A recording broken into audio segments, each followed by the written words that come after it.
Haluatko poliitikoksi, joka valitsee Suomen kuumimman energiamuodon ja tanssii gigawattien kanssa?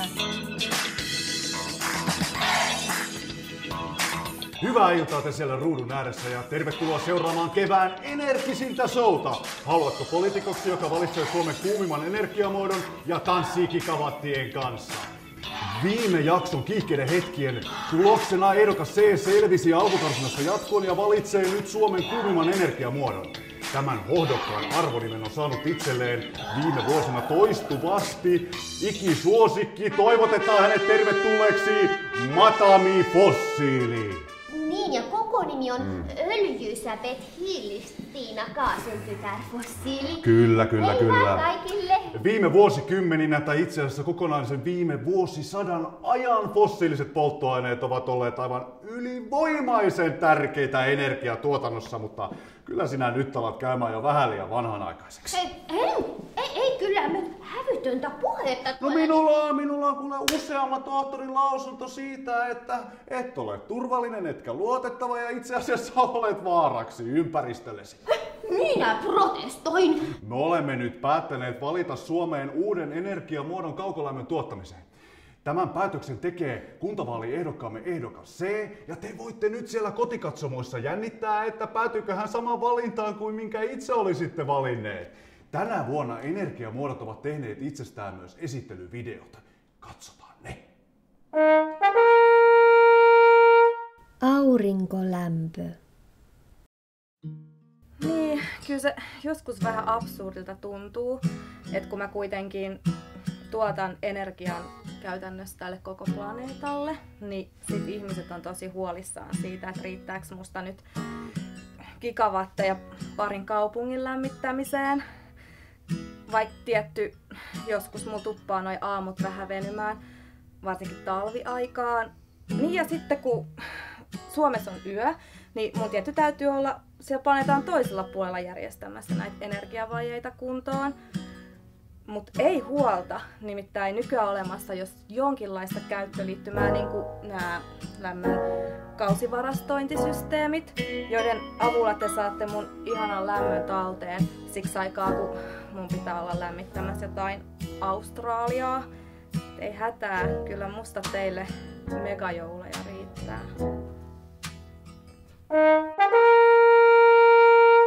Geoterminen energia. Hei te kaikki. Minä tarjoan lämpöä suoraan maan sydämestä. Kun maapallo syntyi, tulvahti maan uumeniin niin paljon lämpöä, että siitä riittää jaettavaksi kaikille maan asukkaille. Rakas aurinko suo myös lämpöä, jota maan pintakerrokset vaalivat, mutta en puhu nyt tuosta maalämmöstä. Minun lämpöni kumpuaa paljon syvemmältä. Maan ydin ei ole kiveä. Sen ympärillä on sulaa lämpöä ja rakkautta teille kaikille jaettavaksi. Lisäksi maa kehittää jatkuvasti sisimpäänsä, hajottaa ytimiä ja tuottaa lisää lämpöä. Itsensä uudistamisessa maa on erittäin aktiivinen, radioaktiivinen.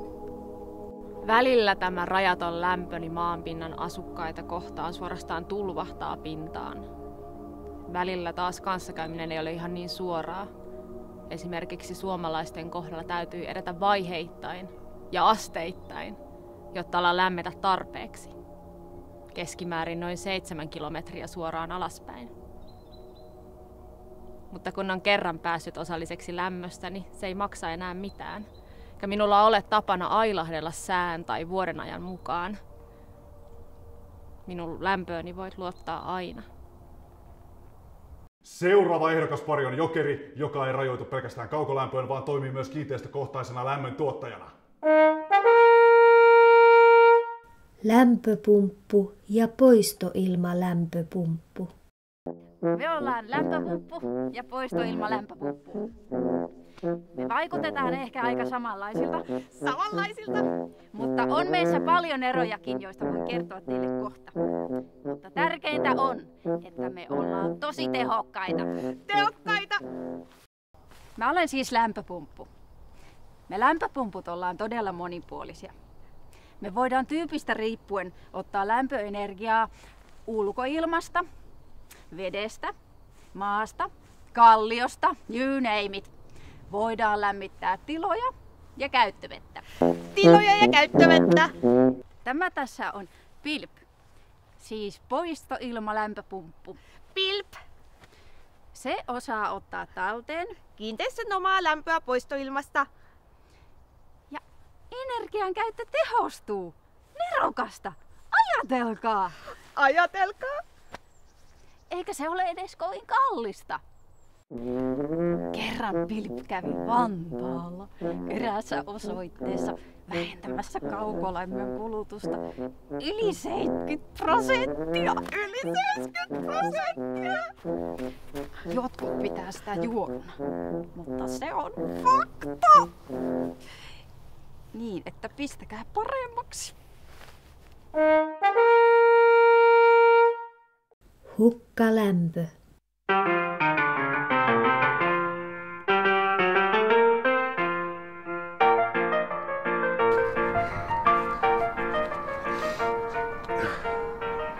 Mullahan on siis lämpöä paljon. Sen takia sitä täytyy käydä aina välillä tuolla vähän päästelemässä. Pysyy järvi lämpimänä. Mähän on joka paikassa. Niin kuin kaikkialla.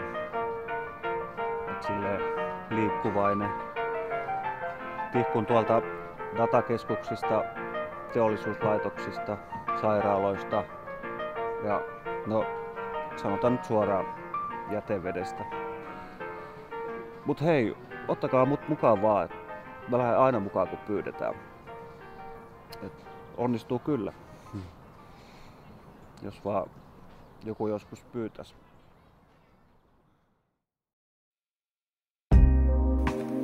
Kun minulla on virta vähissä, ei tavallinen sähkö kelpaa.